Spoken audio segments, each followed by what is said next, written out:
Ya, kita awali dengan informasi pertama. Presiden Prabowo Subianto meresmikan Bali International Hospital atau BIH di kawasan ekonomi khusus kesehatan Sanur, Kota Denpasar.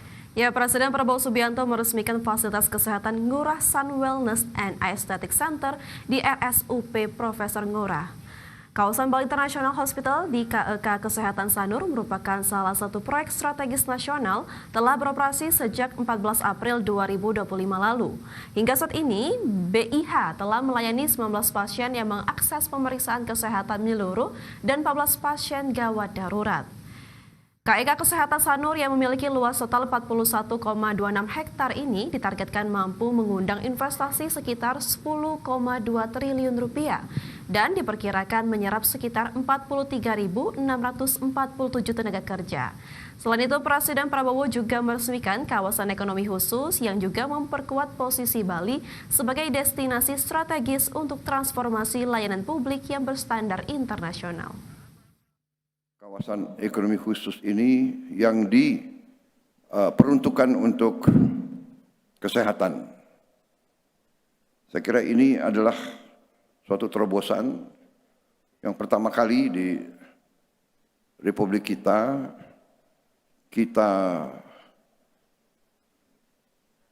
mencanangkan atau membuat suatu kawasan ekonomi khusus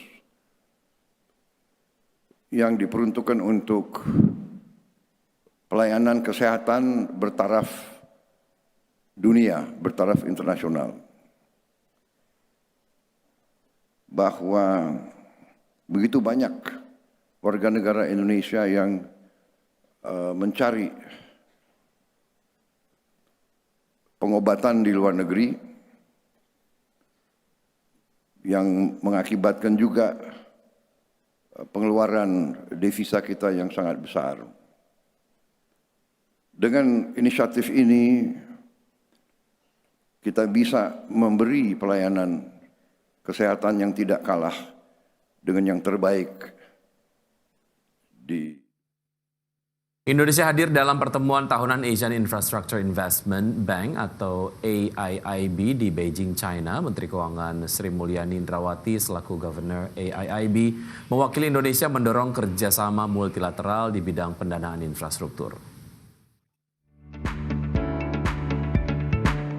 Menteri Keuangan Sri Mulyani Indrawati menghadiri rangkaian pertemuan tahunan Asian Infrastructure Investment Bank atau AIIB, sebuah lembaga keuangan multilateral di bidang pendanaan infrastruktur di Beijing, China. AIIB didirikan atas prakarsa pemerintah China yang beranggotakan 110 negara, Indonesia termasuk negara pendiri dan anggota, sebagai lembaga berbasis kerjasama pembangunan multilateral yang clean, and green. Dengan 4 prioritas: corporate strategy infrastruktur hijau, konektivitas regional, infrastruktur berbasis teknologi, dan mobilisasi modal swasta. Sri Mulyani selaku Gubernur AIIB mewakili Indonesia menegaskan Indonesia mendorong pembangunan tata kelola korporasi yang membangun keterlibatan pemangku kepentingan, inklusivitas, transparansi, dan budaya organisasi yang sehat dan transformatif.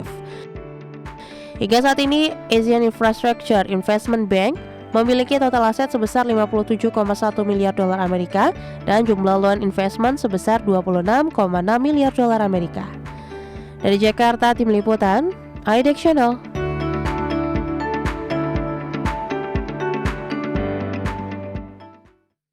Indonesia menjajaki kerjasama dengan Rusia di sektor minyak dan gas, meski Rusia masih dikenai sanksi ekonomi oleh negara-negara barat.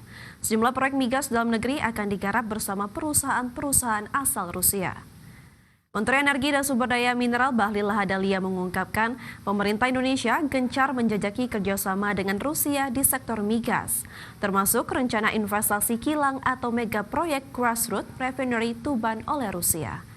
Belakangan nilai investasi proyek kilang Tuban membengkak. Tercatat nilai investasi proyek tersebut kini berada di angka 23 miliar dolar Amerika Serikat atau setara dengan 377,38 triliun rupiah. Angka ini naik dari rencana awal yang senilai 13,5 miliar dolar Amerika Serikat atau 205,05 triliun rupiah. Selain itu pemirsa, pemerintah juga tengah menjajaki kerjasama sektor energi dengan Rusia, khususnya terkait pengembangan pembangkit listrik tenaga nuklir atau PLTN. Kerjasama strategis ini untuk membantu meningkatkan ketahanan energi dalam negeri. Rusia dengan terbuka untuk bekerja sama dengan kita pada sektor pertama adalah pengembangan sumur-sumur tua ataupun sumur-sumur baru yang ada di Indonesia dalam rangka meningkatkan lifting kita. Karena harus kita akui bahwa Rusia salah satu negara di dunia yang mempunyai pengalaman panjang di bidang perminyakan. Kita mempunyai sumur ada, tapi kita punya teknologi, harus kita butuh belajar dan kolaborasi. Itu satu. Yang kedua, mereka juga menawarkan ada gas yang bisa kita beli, kemudian bisa juga kita... Di sisi lain pemirsa, Kementerian Perdagangan terus meningkatkan nilai perdagangan bilateral dan investasi. Ya, salah satunya memaksimalkan manfaat dari perjanjian Kemitraan Indonesia-Korea Comprehensive Economic Partnership Agreement atau IKCEPA.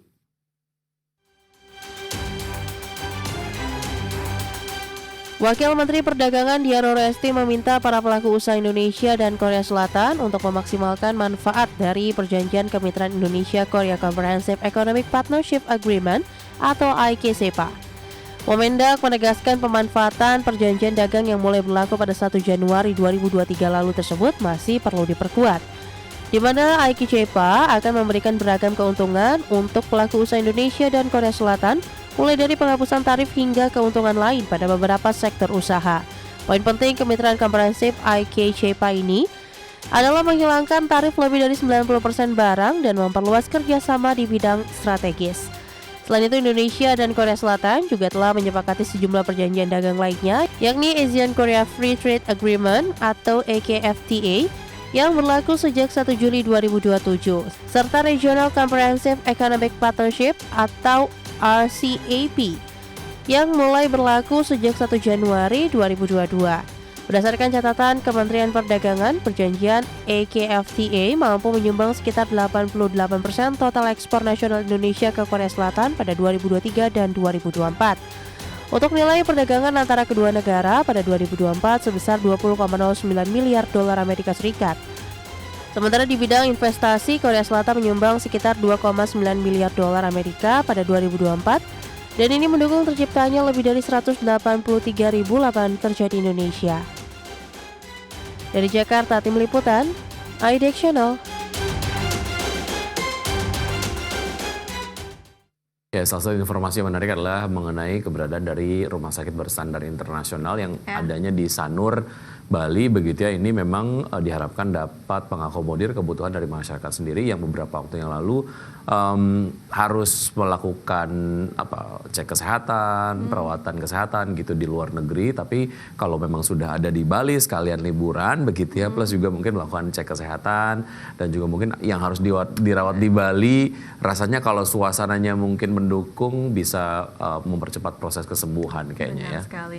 Sehingga masyarakat juga sepertinya tidak perlu lagi ya keluar negeri karena bisa di Bali, dan juga semoga kedepannya ini juga menjadi wisata medis terbaru ya di Asia Tenggara minimal. Betul sekali. Baiklah pemirsa, kita beralih ke informasi lainnya. Badan Pusat Statistik mencatat harga beras di 150 daerah masih tinggi. Ya, informasinya akan kami hadirkan usai jeda berikut, tetap bersama kami.